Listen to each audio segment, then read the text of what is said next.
We're very pleased to have two guest artists today. Renee Root is an operatic and recital artist and singing teacher in Denver here with a fine studio. Renee, welcome.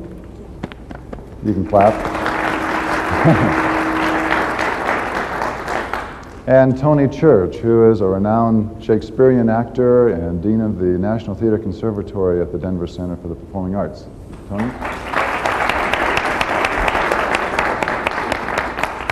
The theme today deals with certain problems and solutions to those problems that performers, actors, and singers have on stage, especially if they're unmiked and sometimes in rooms like this. So, before we get started, though, I'd like to read a short bio of each one of these artists, if I may. Renee Root, after receiving a Master of Music degree from Indiana University, Renee moved to Denver, where she is known as a singer, voice teacher, lecturer, and adjudicator. She is a former district winner and regional finalist in the Metropolitan Opera auditions and winner of the Colorado Young Artist Competition. She has appeared in The Barber of Seville, Carmen, Marriage of Figaro, in the world premiere of Danton and Robespierre. Most recently, she appeared as guest artist with the University of Northern Colorado Opera Theater, performing the roles of Zita in Gianni Schicchi and Mamma Lucia in Cavalleria Rusticana. She has toured with the Central City Singers, the Central City Opera, and has served as artist in residence at the Breckenridge Music Institute. Miss Root has been guest soloist with many orchestras, including the Denver Symphony Orchestra and the Arvada Chamber Orchestra. Renee is on the voice faculty at the University of Colorado at Denver and also has a large private studio. Again, welcome, Renee. Thank you for coming.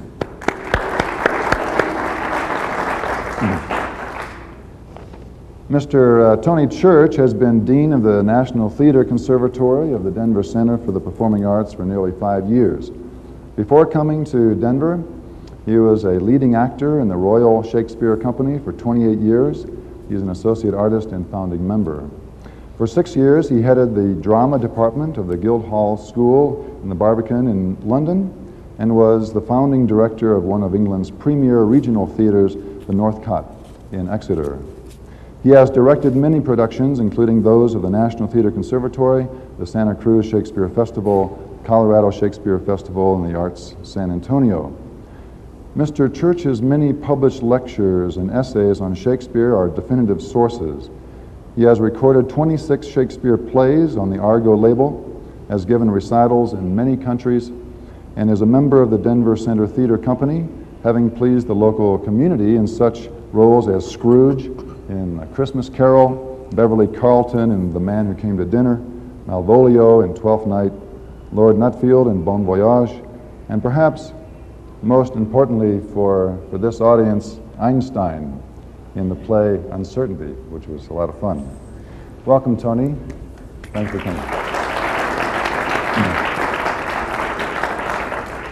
Well, what we would like to do first is have you enjoy these two fine artists. They'd like to perform for you, and then we will get into the meat of our discussions. And I believe that they have decided that Tony, if I may use your first name, will go first. Okay? I'm just going to read the words of the song that Amiens sings in As You Like It by Shakespeare. He sings two songs, actually, but this is the second one. Excuse me, Tony. Let me interrupt you a second. One of the main themes of this is performance without microphone. So what we will tend to do is discuss with the microphones on, but then when they perform and give their demonstrations, we'll turn the mics off. It'll be a little weird, but that's the nature of this session. So if we may now, we'll turn the mics down and we'll go from here, okay?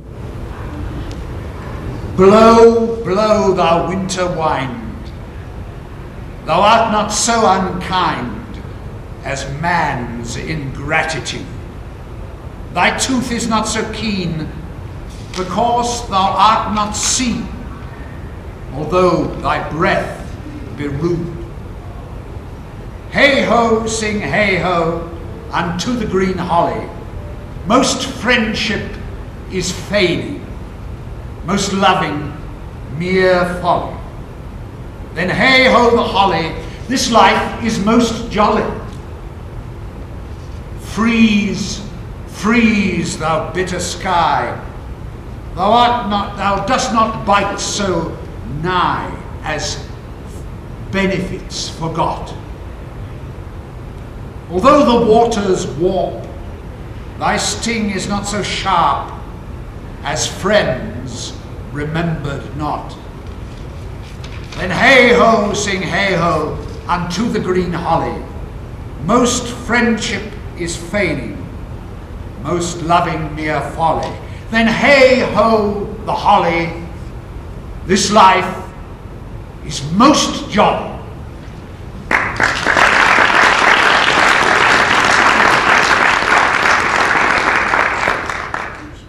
I'd like to introduce our accompanist today, I've Glenda crossed some things Maiden. out, but you can read them. Welcome. Thank you for joining us. And now, Renee, if you'd like to announce the piece that you're going to be doing. And, Well, I will be doing the same piece, but I'll be singing it.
Thank you very, very much.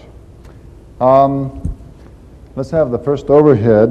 What we'd like to do today is deal with this objective here, how to provide adequate audibility, intelligibility, and artistic interpretations by manipulation of voice and speech production variables, which artists must do on the stage, given constraints within the performance environment. Next overhead, please, CG. So given that the topic is essentially audibility, intelligibility, and interpretation, in our discussions that Renee and Tony and I have had earlier, we talked about certain aspects of production variables that the actor and the singer can change in order to help these aspects. For example, pitch of the voice, loudness aspects of the voice, quality aspects of the voice. the vowels that are used, for example, the choice of vowels or the duration or loudness or even changing them away from what the text calls for. Consonant, control of consonants relative to, say, duration, loudness, and even which consonants to choose. But also there are aspects of breath support, as well as visual contact by the audience, which we'll discuss a little bit later, of course, including things also like clarity of thought of the actor or singer relative to how well the performer communicates, and also setting up certain audience expectations. So these sorts of things the performer controls somewhat analytically into then a holistic kind of performance that people like to hear and see. If you would put on the next overhead. Now, the problems that a performer will encounter, these are some of them. Some of these constraints deal spatially. For example, the size of the hall, or sight lines to the audience, the distance to the audience itself, and whether the stage is inside or outside. All these are very important aspects. Then there are acoustic constraints. If there is the loudness of the ensemble or the orchestra that the performance is performers with or performing with, the type or the sound quality itself of the ensemble. There may be some masking aspects. Reverberation level of the hall is an important one, and ambient sounds such as air conditioning, perhaps, in a hall such as this. Some other constraints actually deal with the text, the music, what the performer needs to perform. In music, the pitch is prescribed, so that is sometimes not good, I suppose. With the actor, there's more leeway there. The vowels that are prescribed by the music and the text sometimes can be difficult. Dynamic markings and interpretive marking also can be constraints. And a large problem with many performers is just the level of the technique in order to get over some of these environmental problems. That is the nature of this discussion that we're going to have now. And what we're going to do is I'm going to pose a situation or a condition or a problem, and then we will discuss it, especially they will, from a performance point of view. And they'll then give a demonstration of these things. And I'm going to have a discussion of real soft qualitative science from pre-recordings that we made with Tony and Renee in the lab, just to try to point out some things for this group here. First of all, I'd like to ask Tony and Renee to give a performer's definition of these three terms: audibility, intelligibility, and interpretation. From a performer's point of view, what does audibility mean? Well, it means the sounds you're making can be heard. It's as literal, as simple as that. I mean, if you say a word, the sound of the word can be heard, which can often happen without much else but that. Mm-hmm. You just hear the sound. Mm-hmm. And I think that's what I would say. Yeah, I agree that just that the sound carries, that whoever's in the back can still hear you. And whether it's understood, that's, I guess, the next question. Mm-hmm. Right? Yeah, let's go to intelligibility. There may be a variety of interpretations to the word intelligibility. Tony? Well, that is that it's understood, isn't it? It's intelligible, which... intelligible, I think, means that, in the literal sense, the whole of the word gets through. I mean, just simply mentally, you can pick it up. Whether it means anything to you or not is the third question, it seems to me. Mm-hmm. Because, I mean, one's not just talking about normally one word, but a phrase or a sentence or something that carries something beyond its technical components. Mm-hmm. In singing, do we usually think of intelligibility as recognizing and identifying exactly what the word is, or does that also have a sense of meaning to it? It's intelligible in the sense that it has some sense to it. Yeah. Well, I think both things apply. Well, even in speaking, in acting, I think there has to be that meaning that's understood by the audience, so that you communicate enough that they get the word, they hear the word, and they understand the word as that word. Whether they understand the meaning, again, is the next. Mm-hmm, mm-hmm, mm-hmm. Can you hear her, Mike? Level Can you hear me? Okay. Renee, in singing performance, what does interpretation actually refer to? Well, it's rendering a composition with the composer's intent in mind, but within your own understanding of what the composer meant, and superimposing your own meaning upon that. Is there are there times when it's appropriate to go beyond what the writer actually intended, so that you can add new meaning to the text, Tony? I do not think you can communicate the real meaning of anything that somebody has written unless you become involved in some way with that opinion, that idea, that thought. You have to become, if you're going to interpret and not just state, and you say the word interpretation, if you're going to interpret, you've got to be the vehicle for communicating the idea, the thought, the passion, the opinion of the author. You must become in some way personally involved with it. Otherwise, only a limited amount of that interpretation of that idea is going to get through.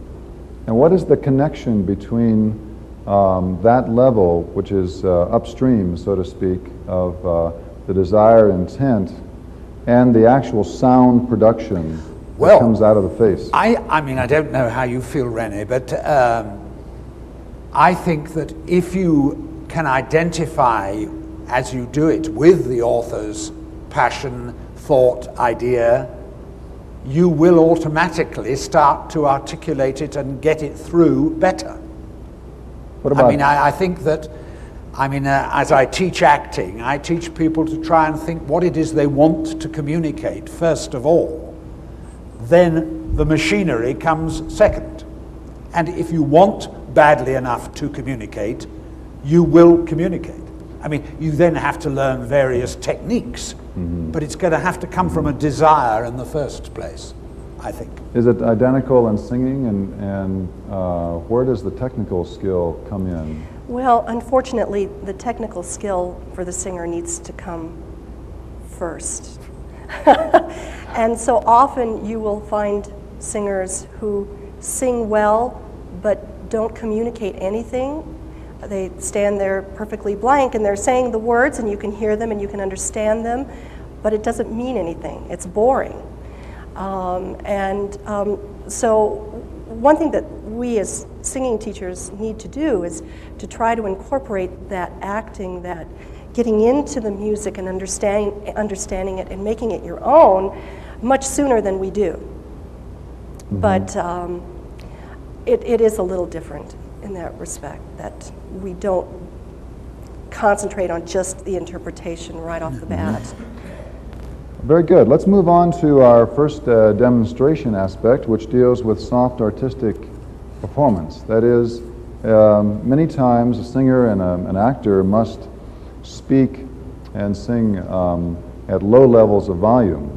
In a room like this, for example, that can be difficult, so you have to alter things. What do performers have to do if the intent of the text or the direction of the music is to be soft? Do you really become soft, or what, Renee? Well, it's all relative. I had an experience where a conductor said he wanted it so soft, and in the studio it was wonderful. But when I got on stage, he started yelling at me that he couldn't hear me. So obviously the size of the room will dictate how soft that really is. Sometimes on stage you never ever do a soft. You do like a mezzo forte for your soft. The size of the room, the reverberation has a lot to do with how softly you sing. Some rooms are really dead, and in order to get the sound all the way to the back, you have to project a little bit more. You have to sing a little louder. You have to articulate consonants more cleanly to help project the sound, which might, I don't know how that works in speaking. Oh, absolutely. I think that if you're going to be very quiet, you have usually got to be clearer in your articulation. And the other thing is that you have to send that sound, however quiet it is, you have to send it through. Therefore, the tone quality has to carry, however quiet it is. And I've always been told by singers that it requires as much, if not more, support in the breathing system to sing pianissimo than it does to sing forte or fortissimo, because you're under such control constraints, and that therefore you probably need a more concentrated support system to get it through. Renee, would you like to demonstrate? Stand up and Okay. give us something normal and then kind of soft, and tell us what you think you did. So let's do the hey ho section. Okay, this is the normal. Hey ho, sing hey ho, unto the great holiday. Back. Hey ho, sing hey ho, unto the great holiday. What do you think you did different? Well, I articulated more, and it's the feeling that you get inside is like you're going to explode. It's the best way to explain it, because there's so much intensity of support, but you can't let it out. You have to keep it in. So there's that holding back and not putting as much pressure on the chords, and articulating much more cleanly. Tony, would you like to demonstrate? Do we have to normal switch? We switch this off? Yeah, do he we? pulls. I'll do the whole of this piece at the end, but it's the night chorus from Henry V, when before the Battle of Agincourt, when the two English and the French camps are anticipating the battle during the night, and so you have to create an atmosphere of the night in the speech. Now entertain conjecture of a time when creeping murmur and the pouring dark fills the wide vessel of the universe.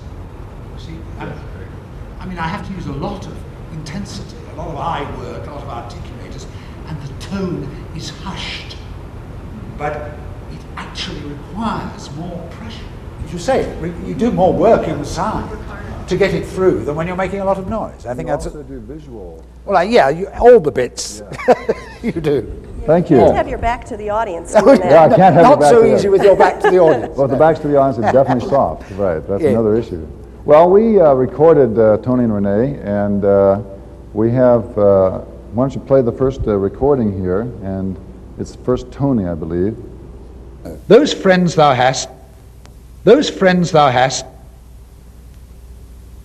those friends thou hast, those friends thou hast, those friends thou hast. This is a spectrogram of Tony's those Lord. friends thou hast. This is an acoustical society thing. Oh, I see. Great. Yeah. I've never seen this. Yes, this is your voice spread all Wow. over this page. In a spectrogram, time moves this direction, so we have those friends thou hast this way. And then in this direction we have the frequency content of the sound at a particular time.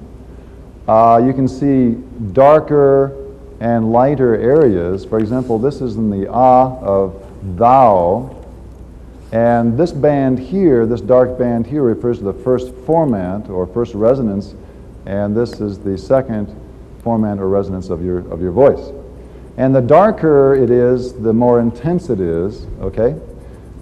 And so the consonants look different from the vowels and all that sort of stuff. And we will discuss certain attributes of these spectrograms as we go on.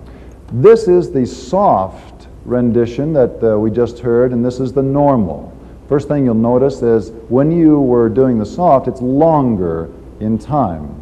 And I think you demonstrated that in the live performance. And here are some summaries of some of the things that distinguish these two.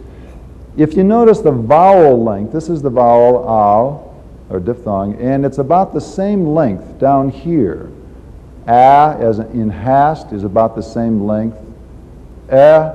In friend is about the same length. So in this rendition, Tony, you did not change the vowel length too much, but the consonants became longer. You can see that, for example, here's the F, the frication for the F, and it's longer, a little bit longer for this down here. The N is this long in time, but it's longer here in other consonants. The energy of the vowels were softer in the soft, which makes a whole lot of sense. And in this particular rendition, you lowered your pitch of the voice. Okay? Now, this is called soft science, and there are absolutely no standards here being created, but that's just what we found when he recorded. Very good. And if you'd put up the next overhead, we have Renee, and if you would run the cassette. Hi-ho, sing hi-ho, unto the green holly. Hi-ho, sing hi-ho, unto the green holly. Hi-ho, sing hi-ho, unto the green holly. Hey-ho, sing hey-ho, unto the green holly. Hey-ho, sing hey-ho, unto the green holly. Hey-ho, sing hey-ho, unto the green holly.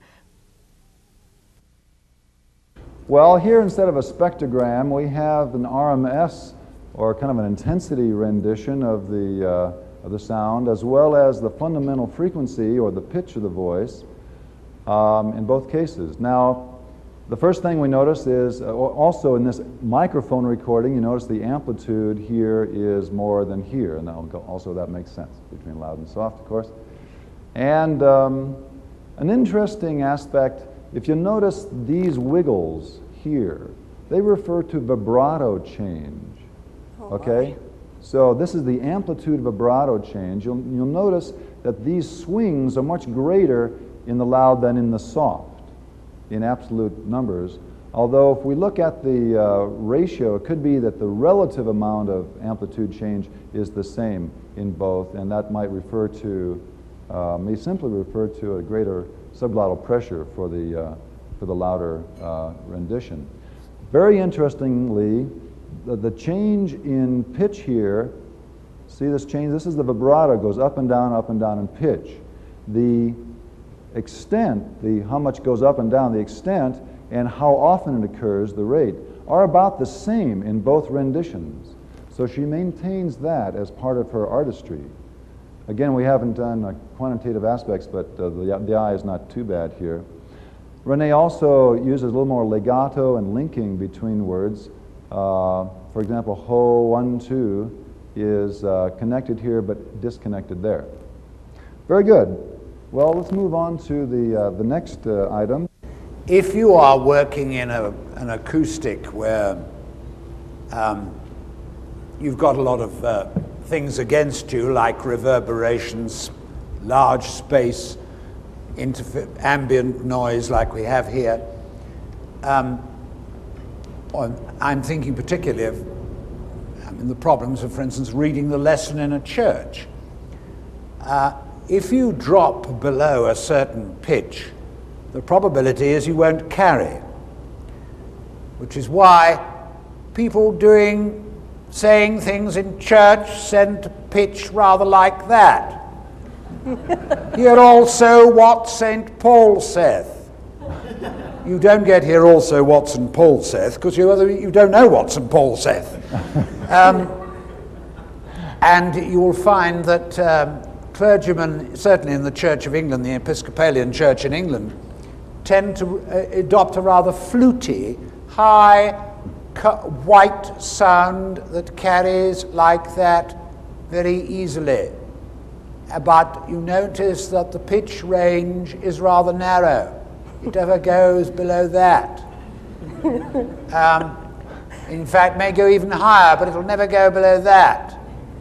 Would you? Okay, great. And if you said, you know, in the beginning was the Word, and the Word was with God, and the Word was God. It could be the Word was Snooks. I mean, you can't tell. Unless you had a microphone. Well, even with a microphone, you see in here, you had trouble hearing the God. Would you, if we bring the mic down, would you demonstrate that again, Tony? You mean take it off? Yeah, we'll take the mic off and then see if you can understand. In the beginning was the Word, and the Word was with God, and the Word was God. In the beginning was the Word, and the Word was with God, and the Word was God. And this strange thing that people do, those strange pitch variations like that, go on in church all the time. In fact, you find a lot of priests, when they talk to you, rather inflect like that when they're talking to you in a room, because they get used to it. Very good. Well, thank you. The other trick, of course, in the church is to face the altar. The old way of facing the altar in the Mass, you spoke into the bowl of the back of the chancel, and that carried, you know, this way round in most churches is not as good as this, oddly enough. That's an acoustic trick. They know about that stuff. Yes, of course. Well, we have Tony on infinite historical record here, doing a Those Friends Thou Hast, also normal and low pitch. Play the tape if you would, and if you would put up the... Speaking at low pitch. Those friends thou hast, those friends thou hast, those friends thou hast, those friends thou hast, those friends thou hast, those friends thou hast. Great. That was the low pitch. That certainly was.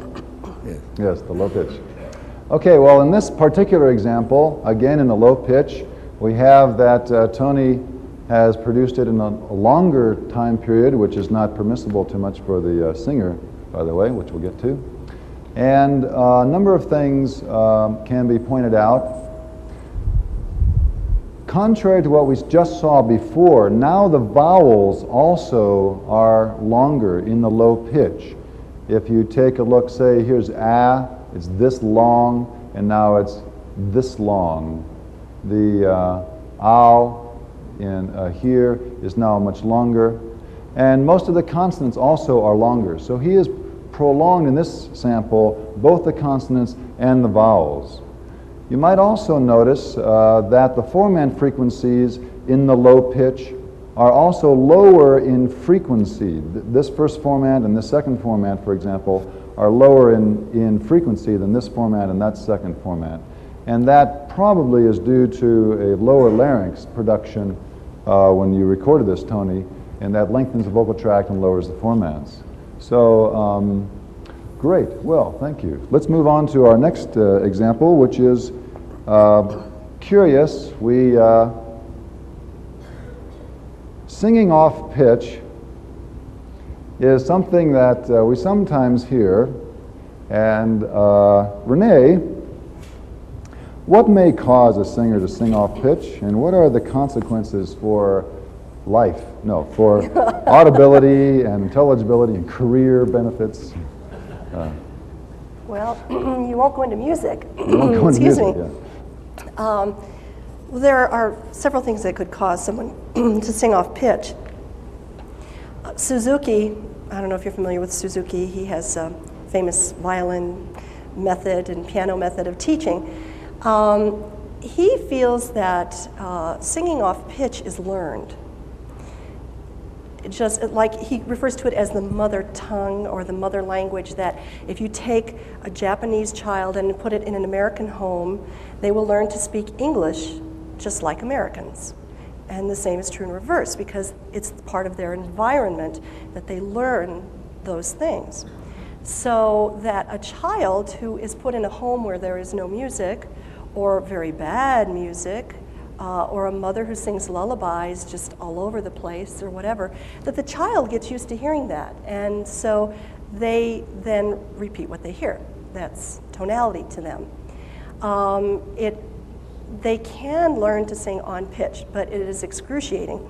And it takes a lot of time working with someone to retrain the ear. Some people, I think, probably have something physical that's going on. Some students also have a problem with the different feelings in the voice.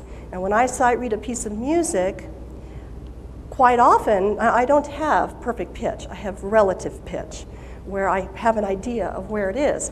But quite often, if I'm given a piece of music, if it has been transposed up like a third, and I'm sight reading it, I can't do it, because I know how certain notes feel in my throat.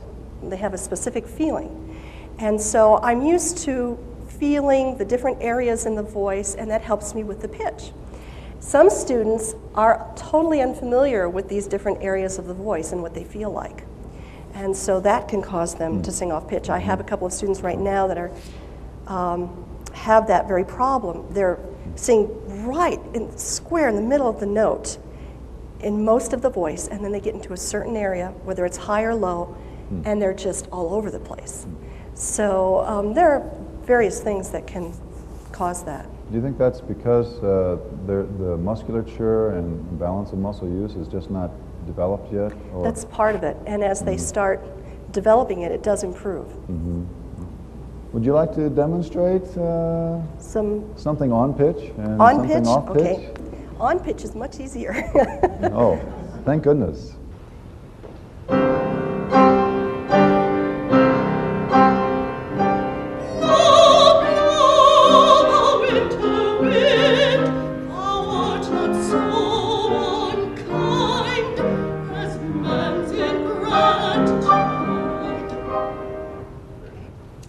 How bad do you want this?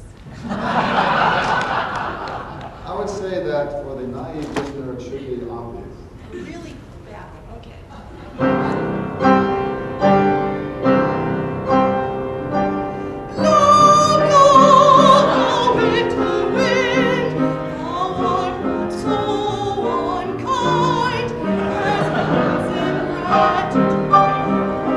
I don't know how you do that.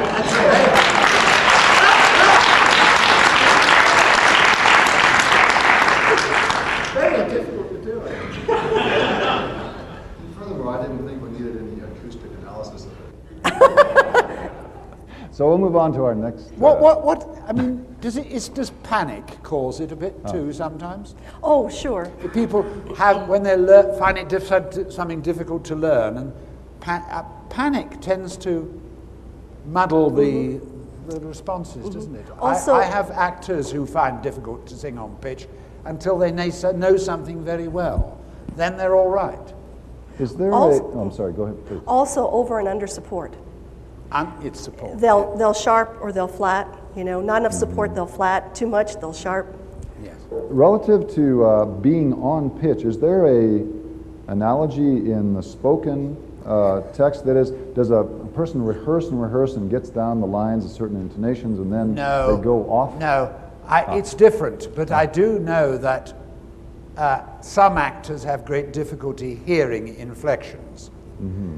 We are taught always as teachers not to give our students and directors not to give your actors inflections, because that is your interpretation and not the actor's interpretation.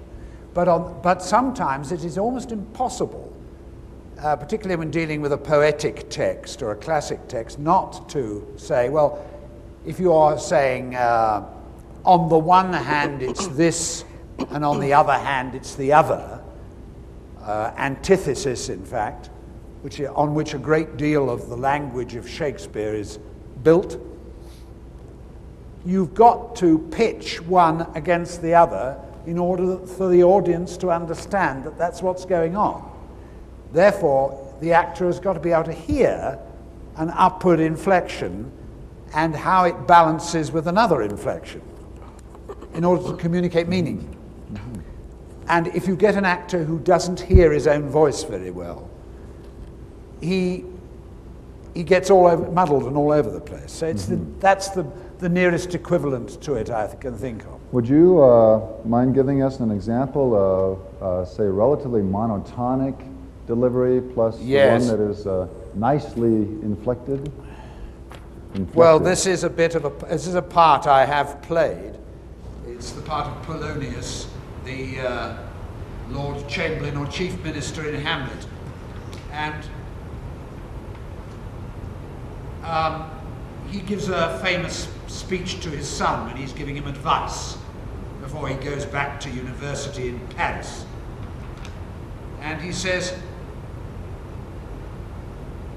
amongst other many things, he says,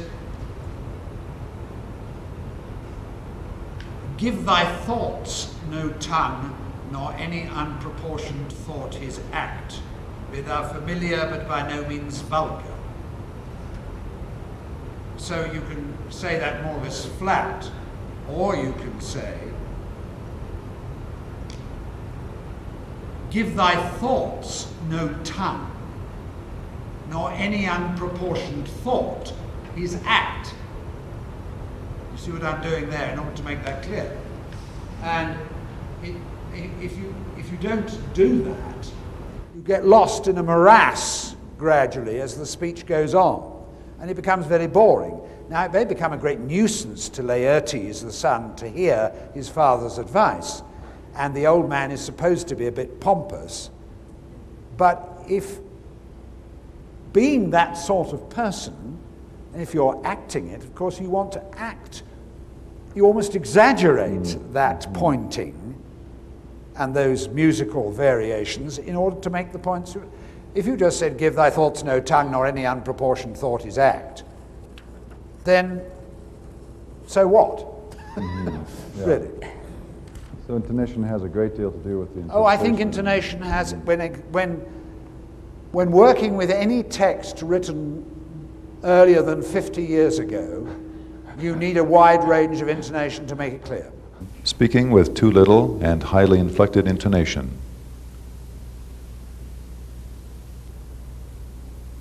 "Those friends thou hast, those friends thou hast, Well, there's only 3 words. those friends thou hast, those friends thou hast, those friends thou hast, those friends thou hast." Good. All right, this is a fairly strong contrast. I hope you all heard it. For the inflected, the length of the utterance is longer. That's the first obvious thing. And we now have here the RMS and the FO displays rather than the spectrogram. And you'll notice a few things. For example, in this more monotonic rendition, this is fairly flat here, whereas we have a greater change in the intensity of the voice. In fact, we have 3 humps here, which are much more distinct than here. Also, the same sort of relatively flat and not very large change here, but they are quite obvious in this example here.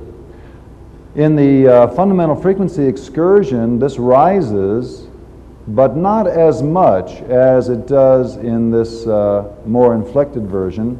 I didn't measure the amount of FO, but you could hear it. By the way, when we have the FO designations here, any of these dropouts here, just disregard, of course. Also, it's fairly flat here, but we have a nice, a little bit more motion here. And this kind of goes down and a little bit up, but this goes up and down and up. Well, the next topic is very important in acting and singing. I'd like to address this to Tony, if I may. If the audience cannot see your face, what are the consequences to audibility and intelligibility interpretation? I'm sure this is true of singing as well, and most singers in opera, of course, make certain that the audience can see in their faces, because otherwise they can't see the conductor. We don't have that problem in the theatre, but I'm just directing a play at the moment, and I have to rush off and go to a run-through of As You Like It. And I'm having to be very careful how I position the actors so that in the focal position is the actor who's saying the focal thing. Because it is surely true, in my experience, that the ear always follows the eye. And if you can see the face of an actor, if you can see his lips move, this is, if you can see his lips move, but if you can see his eyes, and therefore see what he's thinking, you can hear much better. It's very difficult to know what I'm thinking from here. I mean, if I'm like this, I'm very tense, but there's not a great deal you can do. And, I mean, I'm on a microphone, so you can still hear me when I turn around here, but if you take the microphone off... Go ahead. It isn't so good. It isn't so good. I mean, you're bound, it's not just the room, it's the fact that you can't see what I'm doing. Also, if I'm animated physically, you watch me. When I was in a play once in which I was playing a non-speaking role in a crowd scene, the director said to all the people who were like that, it's no good just standing there and thinking and feeling. You have to have the breath inside you as if you were speaking it. Then you are alive on the stage. It's a very interesting thing. You can stand here like that and you can think and feel what you like, but if you have the support of breath that you would articulate those thoughts, you become alive on the stage. This is even more if you have to articulate. I mean, if you just stand like this and your face is slightly away from the audience and your body isn't doing it, it's very difficult actually to know what's going on.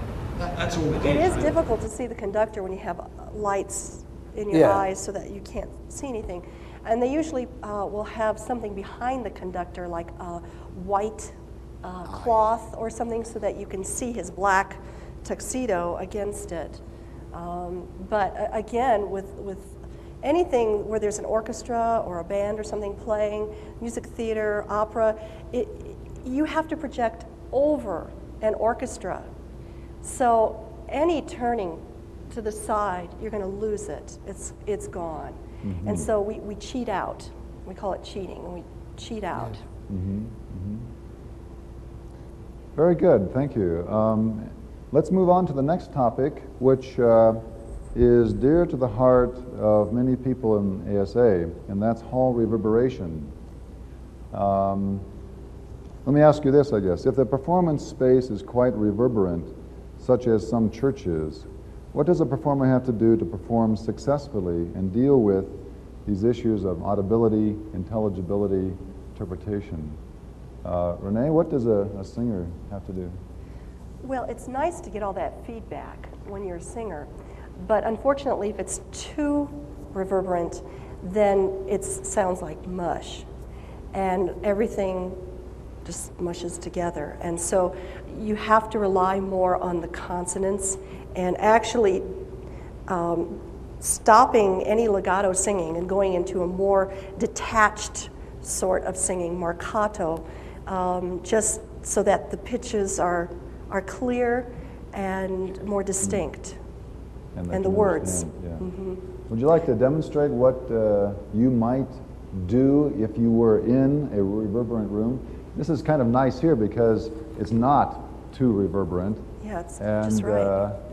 You can hear what the performer actually is going through in a reverberant room to be understood. Thou art not so unkind as man's ingratitude. I mean, in here it sounds funny, but, Yes. but in a very live place, you would have to go that far. Mm-hmm. to make it carry, because it's one of the performing facilities we have over at the university.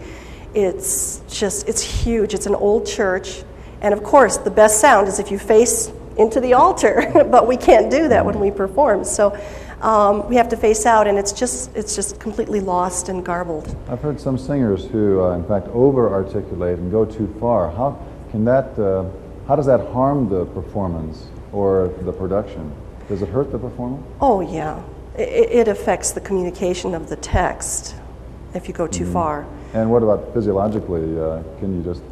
Well, sustained singing like that, yeah, that's very harmful to the voice. Tony, would you discuss this too? Well, and give it's an the example? same thing. I don't think I can really add very much, but except that if I was doing this in a terribly reverberant place, we'll take that same little piece,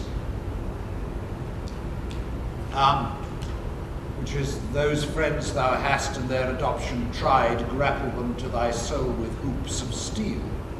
Can you switch me on?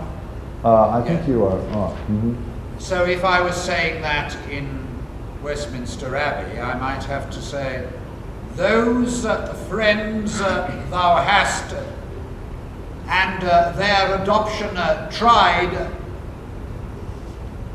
grapple them to thy soul with hoops of steel, and do not dull thy palm with entertainment of each. And it's separation. Because what happens if you don't do that is that they mush, as you say. Yeah. And I can tell you the other thing it does is make a terrible mess of your inflections, because when you get up into that, you tend to stay into it. And so, so a lot of your the color goes, the meaning goes, it's hideous. Well, we fortunately... Yes. Better for musicians and singers than for actors. Reverb. We'd like to demonstrate this kind of demonstration of normal and then pretending you're in a reverberant room. If you would play the tape, please. Tony is first, I believe. Hall reverberation.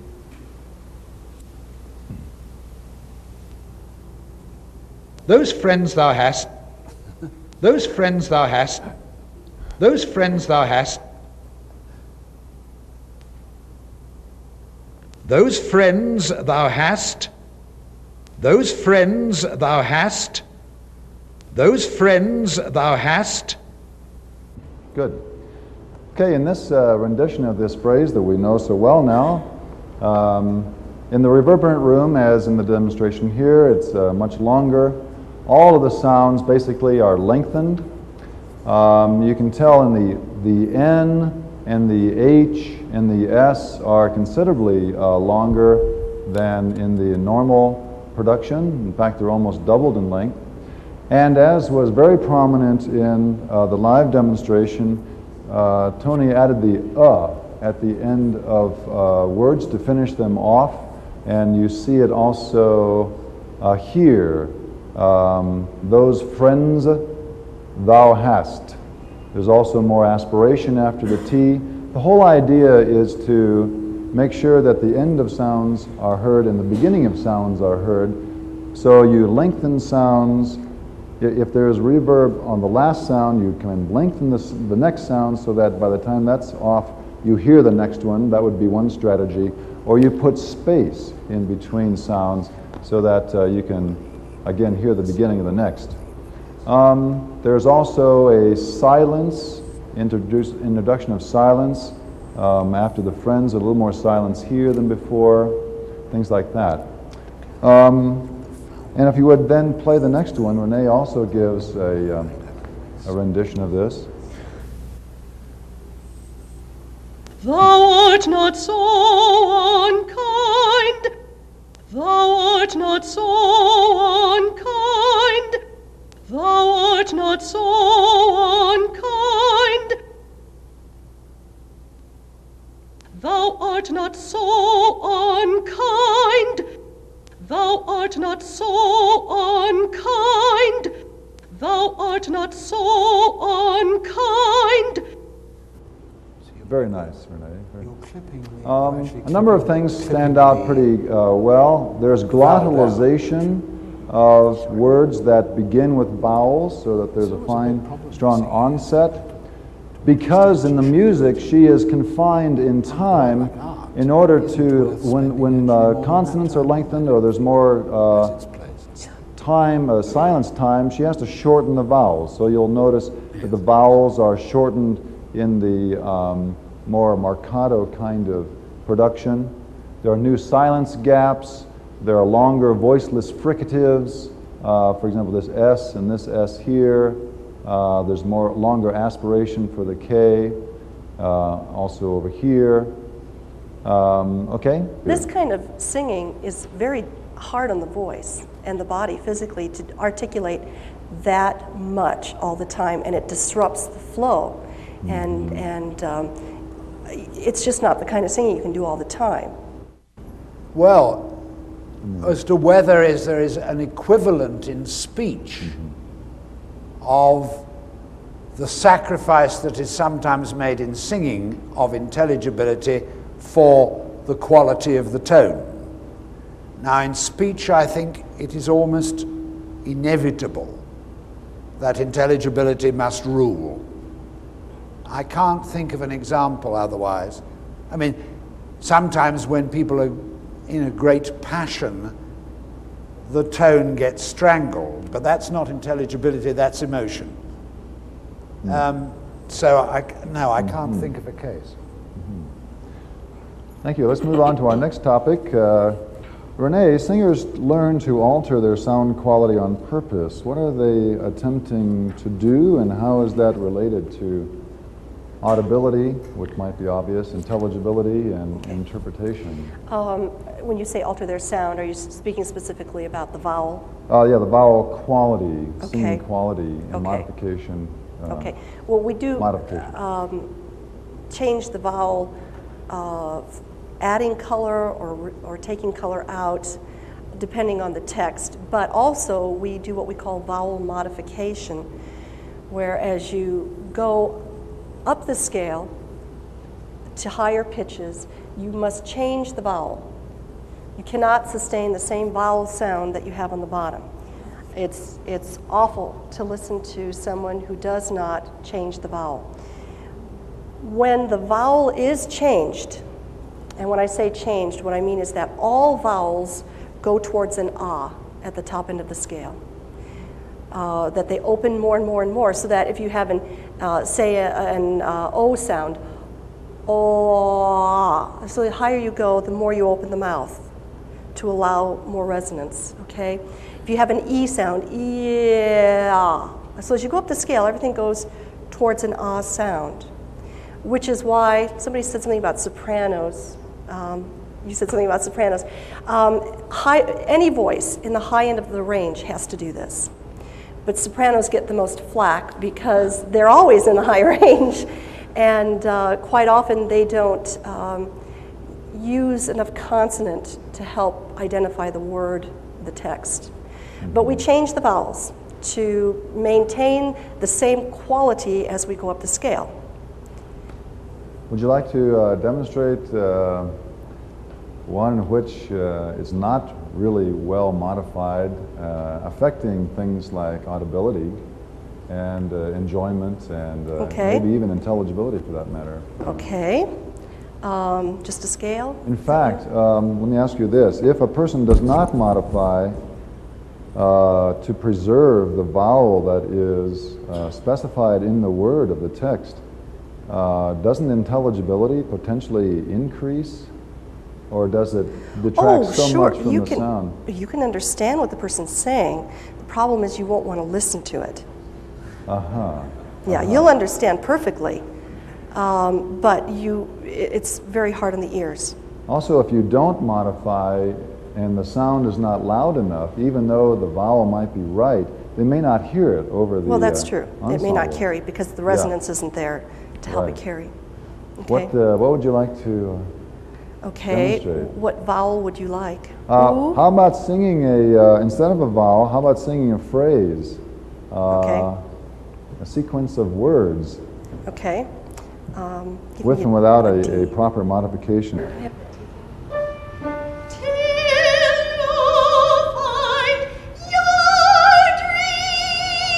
which is very hard on the voice, and it hurts a lot. So I don't know why they do it, but if they were to do it the right way and allow space, it does change the vowel, but you should still be able to understand what I'm saying. It's really hard.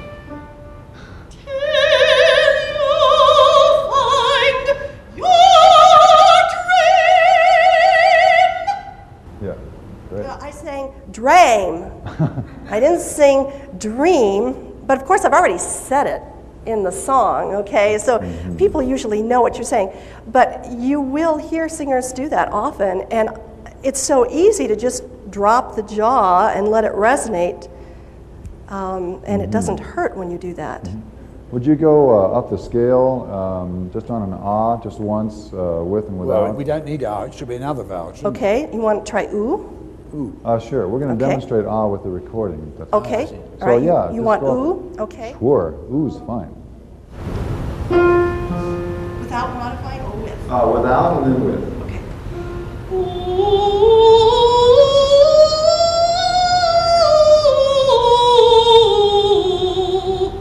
Now, you really don't change anything in the body. You just Just support.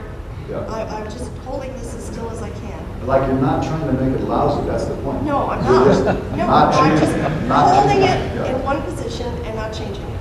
Okay. Okay?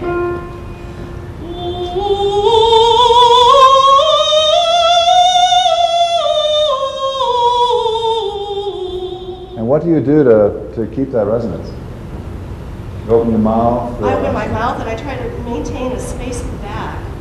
Did you use any extra effort, different effort from the first case? It was much freer. Actually, there was Actually, less effort. Less effort. See, yeah, there you less go. effort. Resonance. Easy. Great. Okay. Well, let's. Renee in the lab recorded ah in a scale such like that, without and with modification, and I'd like to show that to you. Please play the tape. Vowel modification for singing quality.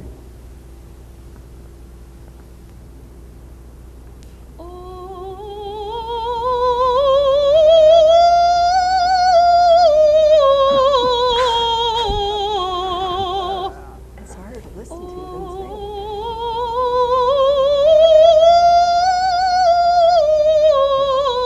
See where it goes. That's up here, of course.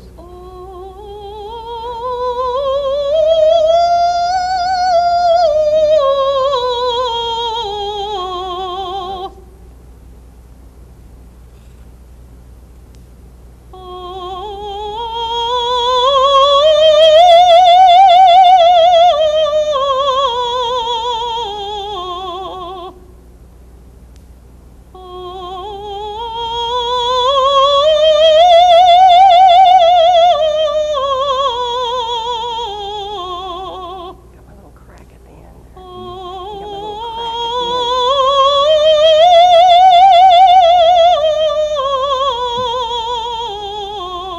end. What we've done is, the next overhead is taking a slice right out of the middle here, which is the highest note at 740 hertz.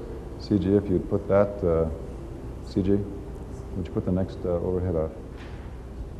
You can see these resonances changing. At the top, at the highest note, in this spectrum here, this is a spectrum with increasing frequency and intensity here, and it's just a section through the middle at the highest pitch, that is. In this spectrum here, this is the first partial, or the pitch of the voice, and here's the second partial. And this is the unmodified. It just so happens that for this vowel, this partial and this second partial lie almost right on top of the prescribed first and second formats for speech. And so we have, actually this is more speech-like, as you can actually hear.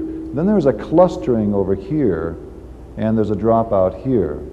For the modified, the fundamental is still probably right on top of the first format. She's changing the opening of her mouth as she goes up in pitch of the scale, and she maintains this format, as you saw also in the previous spectrum.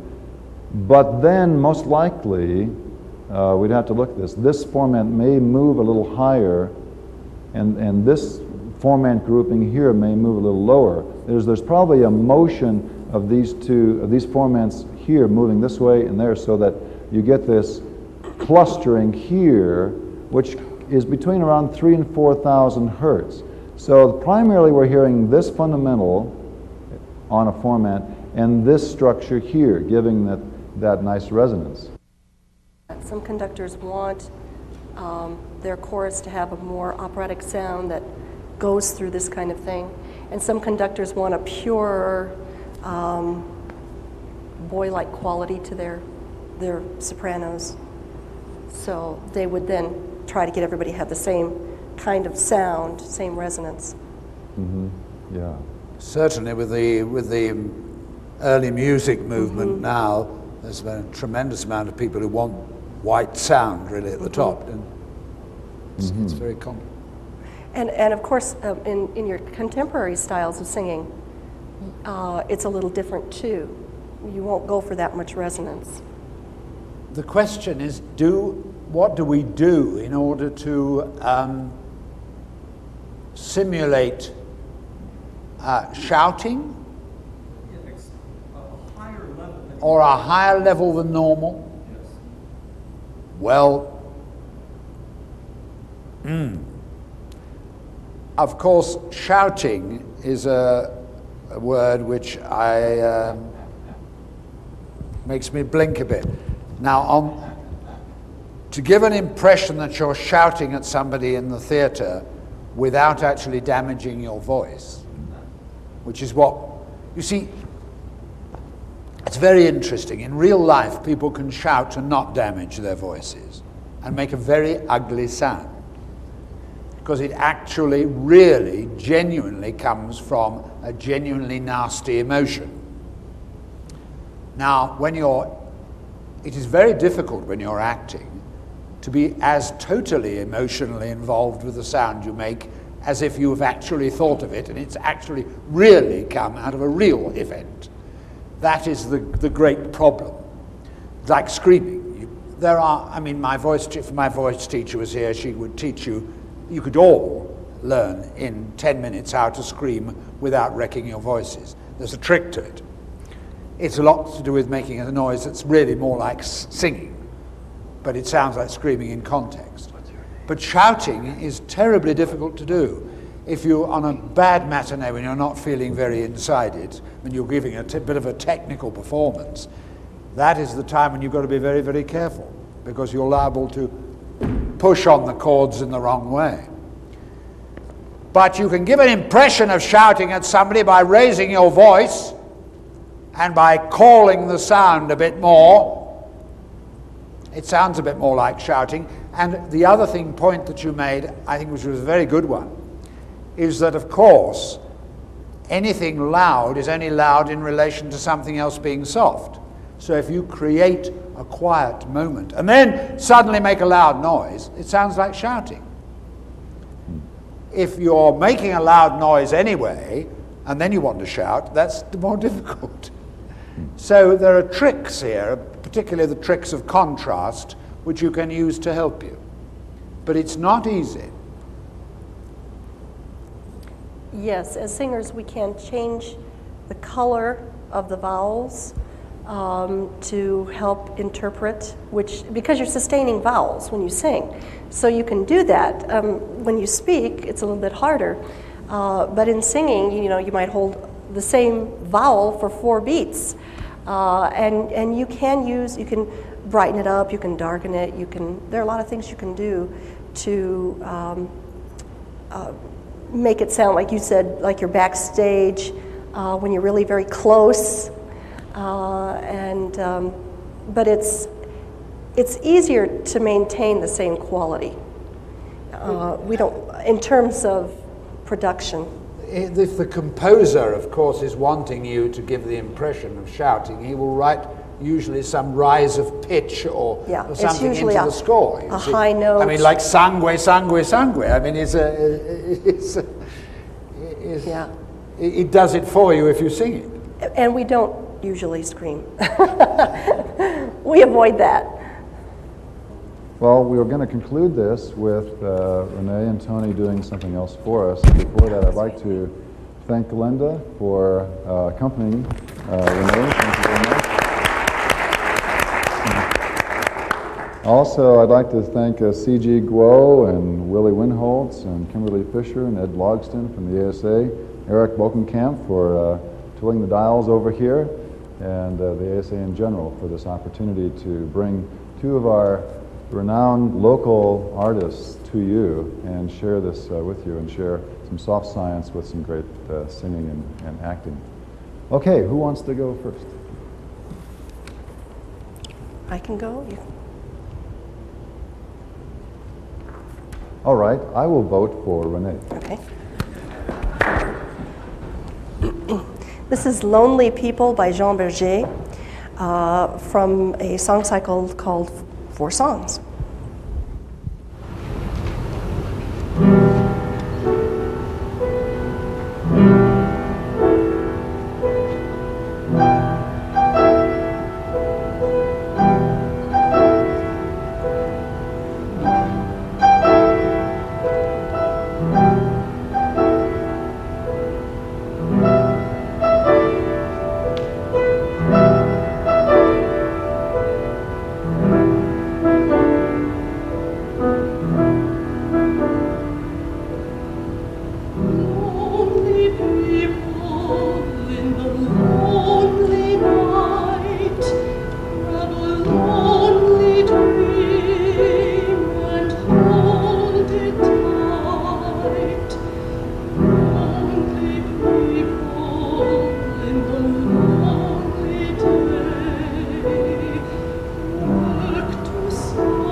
Now this is the whole, I'll do the whole of the speech from which those friends thou hast come.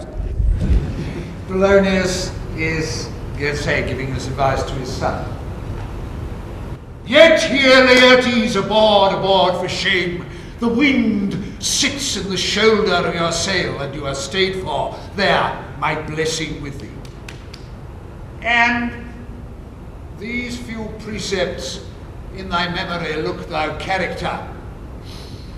Give thy thoughts no tongue, nor any unproportioned thought is act, but thou familiar, but by no means vulgar. Those friends thou hast in their adoption tried, grapple them to thy soul with hoops of steel, but do not dull thy palm with entertainment of each new hatched, unfledged comrade. Beware of entrance to a quarrel, but being in, bear that the opposed may beware of thee. Give every man thine ear, but few thy voice. Take each man's censure, but reserve thy judgment.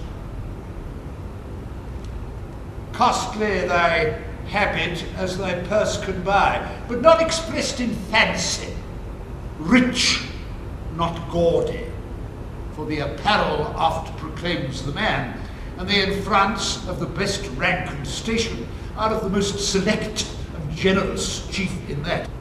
Neither a borrower nor a lender be, for loan oft loseth both itself and friend, and borrowing dulls the edge of husbandry. This above all, to thine own self be true, and it must follow, as the night the day. Thou canst not then be false to any man. Farewell, my blessing season this in thee. Thank you. All right.